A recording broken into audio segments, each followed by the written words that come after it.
Thank you, everyone. This is Jim Minow. I'm the executive director of the Cure JM Foundation. Moving into my fifth year in this position, I am as excited and enthusiastic as I've ever been about the direction of the organization and the really significant accomplishments that we're making, not only in the research field, but I think also in working with pediatric rheumatologists, across the country at a large number of institutions, focusing on how we also improve the quality of JM care. I feel we're making some good progress there, and all of this progress is made possible through all of the hard work that you all do as our volunteer leaders, our fundraisers, our ambassadors, and through the relationship that you have with our doctors. So thank you very much for all of that. I'm going to talk give a little bit of a report on the success of the Holiday Challenge that I think most, if not all of you, participated in, and then move into a brief sort of outcomes report from our recent board planning retreat. Talk a little bit about some of our research priorities and directions, and then answer some questions that you might have. I see some more people joining, so that's terrific. You haven't missed, for those of you who just got on, you haven't missed much so far. Again, I wanted to thank all of you for really your extraordinary leadership and participation in this year's Holiday Challenge. We ended up reaching and exceeding our stretch goal of $400,000, which, when you add to that the $150,000 challenge that we had, we raised over $500,000, $550 million in the program this year. So please give yourself a round of applause, pat yourself on the back. I can't tell you how grateful I am to all of the families who participated in the Holiday Challenge, and especially to Shannon and her team on the staff side for all of their terrific leadership as well. This year we had 2,500 gifts to the Holiday Challenge, and some are still coming in. So it was, for an organization of our size, to have this kind of presence in online fundraising and internet fundraising is, I have to tell you honestly, I've never seen anything quite like it in my career. What our families do in the Holiday Challenge, and increasingly on Facebook. So those of you who have Facebook fundraisers, thank you all so very much for reaching out. It's one of our fastest growing areas of fundraising. There just are not many organizations, and certainly no organizations of our size who achieve what we do through family outreach. Our grassroots, through our chapters, through our walks, through the Holiday Challenge, is, you guys are the heart and soul of this organization. No question about it. No matter where you are in the country, and no matter what you do to help advance our mission, whether you're really focused on the Holiday Challenge or on Walk Strong to Cure JM, or do your own family fundraisers, is you've just made an extraordinary difference. On the research front, I want to say that our priorities are fairly similar. They haven't changed a whole lot. This is a very good thing from what they've been in the last couple of years, because we really believe our priorities are focused in the right areas. If you look at our mission, our mission is to discover better treatments and ultimately a cure, and to provide support and clinical support to families who live day in and day out with juvenile dermatomyositis. On the research front, really the focus on better treatments in the short term, I think we're making a lot of progress in this area. I was at the American College of Rheumatology annual conference in November in Atlanta. This is the largest rheumatology conference in the world. I think there's almost 2,500 rheumatologists who attend. A couple hundred pediatric rheumatologists. Not as many pediatric rheumatologists as attend our CARA conference, but nevertheless a significant number. We had 8 or 9 posters in this huge global conference that were funded by JM and by Cure JM. And one of our researchers, Christian Lude from the University of Washington, a new researcher for us, actually delivered a closing plenary remark on his research in juvenile dermatomyositis, which was quite an honor, quite frankly, for Cure JM and for one of our researchers to speak in a closing plenary before some 2,000 rheumatologists from around the world. So just as Cure JM has become I think a more significant player with the organization of pediatric rheumatologists, it certainly seemed to me that we were becoming something of a notable organization at the American College, of Rheumatology. It was, but what I really wanted to say coming out of the American College of Rheumatology conference was a significant focus on an area where we've been working for the last year to 18 months, pursuing what are known as Janus kinase inhibitors, or JAKs, J-A-K-S for short. So JAKs are repurposed drugs, and they are drugs like baricitinib or tofacitinib. These may be names that you've heard or have crossed your desk or your reading, that are already approved for typically for rheumatic conditions, not juvenile myositis. They're typically approved for rheumatoid arthritis and approved for adult indications, not juvenile indications. However, we have, for the last couple of years, suspected that they might be really efficacious. Show where some patients can show some dramatic improvement using these JAK inhibitors in juvenile dermatomyositis. There has been one clinical trial at NIH with a small number of patients for one particular JAK known as baricitinib, and another clinical trial with that same drug, baricitinib, in adults that was conducted at Johns Hopkins University. What we saw in both of those trials was very encouraging. It's essentially in a scoring system for skin conditions. It's known as CDASI, where the skin scores for rash and other skin maladies related to dermatomyositis improved dramatically on this scale, as did muscle strength.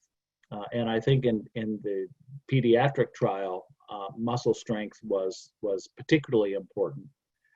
And what we saw at the American College of Rheumatology was a real significant buzz going through all of the research community about the potential for these JAK inhibitors in other diseases, and for us, for juvenile dermatomyositis.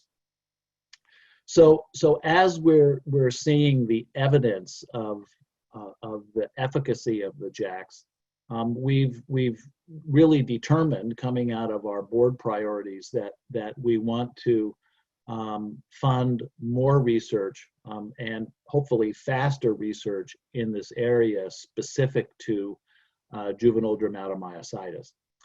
There's a second trial coming up at the National Institutes of Health that is being conducted in one of their divisions, which includes Dr. Hannah Kim, who's one of our funded researchers, as well as her supervisor, who's the head of clinical research in this division, Dr. Bob Colbert. We're pretty certain that they're going to move forward with the second trial, in all probability needing some of our support. And then Dr. Ann Reed, a member of our medical advisory board at Duke University, is also interested in conducting a trial in JAK inhibitors, different JAK inhibitors than baricitinib. And finally, at another program that we fund that's actually funded by the generosity of Marge Coffey on this call. Thank you very much, Marge. At the National Center for Advancing Translational Sciences, they are focusing on a broad array of JAK inhibitors, both approved JAK inhibitors and unapproved JAK inhibitors, meaning that they were developed by a pharmaceutical company but never brought to market because they proved not to be as effective in rheumatoid arthritis, for example, which is their big market. So the pharmaceutical company who owns the patent on this particular JAK inhibitor abandoned the JAK inhibitor, although the drug itself still exists. So there are 5 or 6 JAK inhibitors that are approved in rheumatoid arthritis or related diseases. They all operate in a somewhat slightly different way. They affect different paths that lead to inflammation, and depending upon the particular nature of your disease, essentially how it presents itself. One JAK may be more effective than another JAK, and our objective is to determine which JAKs, approved or unapproved, would seem to be most efficacious in juvenile dermatomyositis. At the National Center for Advancing Translational Sciences, this is the NCATS program that we fund at NIH. They are now testing and targeting array of about 20 to 25 mostly unapproved JAK inhibitors against essentially JM assays. JM assays is simply a way to measure how juvenile dermatomyositis cells respond to a certain drug. And so coming out of that, we hope to have several specific JAK candidates that we can pursue. Hopefully, these will be approved JAKs that will show indications for efficaciousness, because the road to using an already approved drug in juvenile dermatomyositis is a much shorter and less expensive road than pursuing a drug that is not already approved by the FDA. So this was this was so encouraging that that the board at its recent retreat, as I just mentioned, determined to essentially accelerate the amount of interest and ultimately the amount of financial support that we will be putting into these JAK trials. We are also continuing to pursue this other drug you've all heard of, I think, called vamorolone, which is a steroid replacement. It's what I always call the anti-steroid steroid. It is essentially a drug that its chemical composition is almost identical to to prednisone, but because it binds to cell receptors in a slightly different way, it does not have the side effects of prednisone, and has been shown to be efficacious in Duchenne muscular dystrophy. There are 100 patient years, clinical trial years, if you will, of safety testing in Duchenne children. So this drug is shown to be safe, efficacious, and with any luck, knock on wood, will be approved in Duchenne muscular dystrophy when they complete their phase 2B clinical trial, which is underway right now. When they complete that trial, late summer, 60 to 90 days for FDA review, and hopefully fast track approval. Once that drug is approved in Duchenne muscular dystrophy, it can be used off-label by clinicians for any disease, including juvenile dermatomyositis. Our strategy around this drug is really to do just that. The investments in safety and the investments in efficacy in DMD have been made already by many governments. This has been supported, frankly, by the governments of the United Kingdom, by NIH, so the US government, as well as by a few private foundations in the Duchenne area. So a lot of the heavy lifting on this has already been done. We will need to do safety trials in females, in girls, because all of the safety trials, Duchenne is a disease that affects only boys. All of the safety trials have been done only in boys. And so we will need to do a safety profile in girls, not so much for because that's not so important for eventual, well, it is important for eventual approval of the drug, but it's not so important for off-label use of the drug, except that most responsible clinicians would want to know that this drug is safe in girls before they utilize it. And hence we'll need to have a trial, even though the safety trial, even though the trial isn't directed so much towards approval as it is towards safety.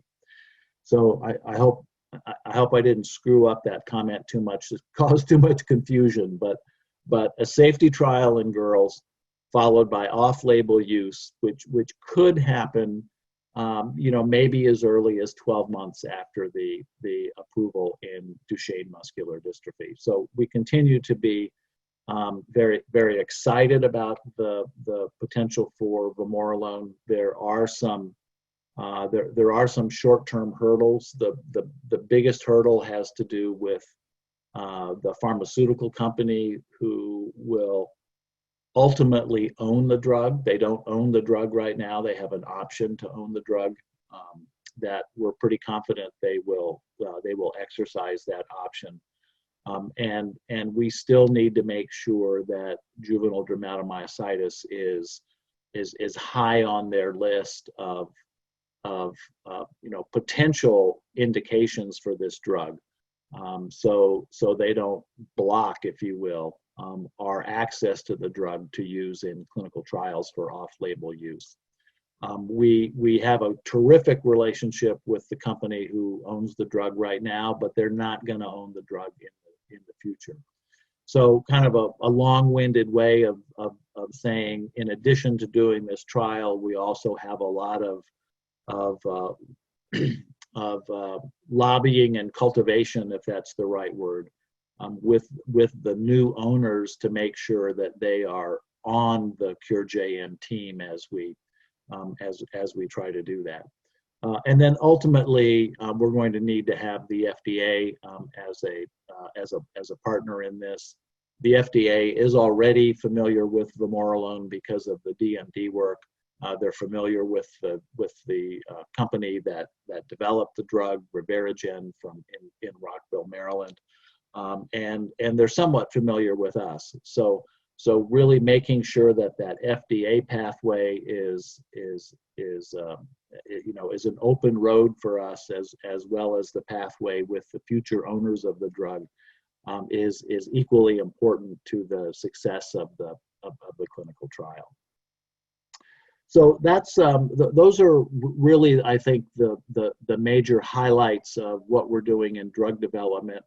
I do want to say one more thing about the National Center for Advancing Translational Sciences, the program at NIH that's doing all of the drug testing and now focused pretty intently on the JAK drugs, is they are also screening about the entire, I shouldn't say about, it's the entire library of known toxins, some of which are candidates and likely environmental triggers for juvenile dermatomyositis. So because we have this juvenile dermatomyositis assay that we've created within the NCATS lab, is we can not only test this assay against drugs to see which drugs generate a response. We can also test this juvenile dermatomyositis assay against toxins to see which toxins upregulate or downregulate juvenile dermatomyositis cells in this process. As it turns out, NIH has this, what they call them, a library. So NIH has a library of these 20,000 toxins that is being made available to us to test in this high throughput screening process against JM. And hopefully what we'll see here is that there are certain toxins, and in particular we're talking about chemical toxins, like the kind of chemicals that you might find in municipal drinking water systems, for example, or toxins that would be found in the air, in air pollution, or toxins that are created by diesel exhaust emissions. All these kinds of toxins are testable, if you will, now against these juvenile dermatomyositis assays. Very important, because we've long suspected that there have been toxins, essentially environmental triggers for this disease, and we're now able to sort of test against it to see if JDM cells, are actually upregulated or downregulated by any of these toxins. This is something that Dr. Lisa Ryder, who is the chair of our medical advisory board, is particularly excited about. She has dedicated her entire career to understanding the role of environmental influences in JDM, and this lab experiment, so to speak, may shed some light on particular toxins that seem to be most noteworthy. So we're also very excited about that project within this project, within our future priorities. And then finally, I think what I want to say is, in about 6 months we will have a report from a project that we funded phase 1 last year, on trying to understand what triggers flares. This is a project that's being funded at the University of Utrecht in the Netherlands. We're very excited that what they essentially are doing is something that's kind of similar to what I was talking about in NCATS, except that they're looking at different kinds of MSAs, myositis-specific antibodies that all JM kids have. They have one or more antibodies that influence myositis and how myositis presents itself, and they're looking at what triggers the the upregulation of those myositis-specific antibodies as essentially a precursor, if you will, for flaring. That report, they've been working on this for the last year. That report is due in about 6 months, and we'll have some preliminary information that hopefully be available to all of you at that time before any paper is published. But the reason I want to particularly bring that up is what we're also attempting to do and want to do within our research program is kind of a balance between the basic sort of long-term. This is the kind of work that needs to be done to better understand this disease and gain the knowledge that will one day lead to a cure, and more practical applications that all of you as parents and grandparents can put to work today to not only improve the quality of care, but improve the outcomes that your children and grandchildren have in the shorter term. So that's always a kind of a tricky balance for what we're doing in working to improve clinical care, but also, generate enough new research data, whether that's around nutrition, whether that's around exercise, whether that's around off-label use of drugs such as these JAKs that we were talking about. Off-label use of other drugs. Many of your children or grandchildren are using some of those drugs now. Abatacept is one, for example. Rituximab is another, that are increasingly being used effectively in treating and caring for JM children. And as we understand what those drugs do, and which children are likely to be responsive and which children more likely to be unresponsive to those drugs, we feel that's something in the short term that will be extremely beneficial to our families. We've also made some significant investments in two relatively new centers. You've probably heard from me before on these, one at Seattle Children's in Seattle, which covers a 4-state area in the Pacific Northwest, and now at Duke University in Durham, North Carolina, which covers a 4 or 5-state area, sort of in the lower southeast, North Carolina, South Carolina, most of Virginia, some of Georgia, some of northern Florida. So sort of generally the catchment area at Duke. They also have very strong research programs at both of those institutions. I mentioned Kristen Lube from the University of Washington. He's a part of our Seattle center, and we are funding his research there. So stay tuned to see some additional centers or financial support at a minimum coming online to other institutions. Hopefully in the near future, in the next year or two, as we work to expand that clinical footprint that we have in other states and regions around the country where we're not as active as we want to be. Let me stop there and see if any of you have any questions at this point.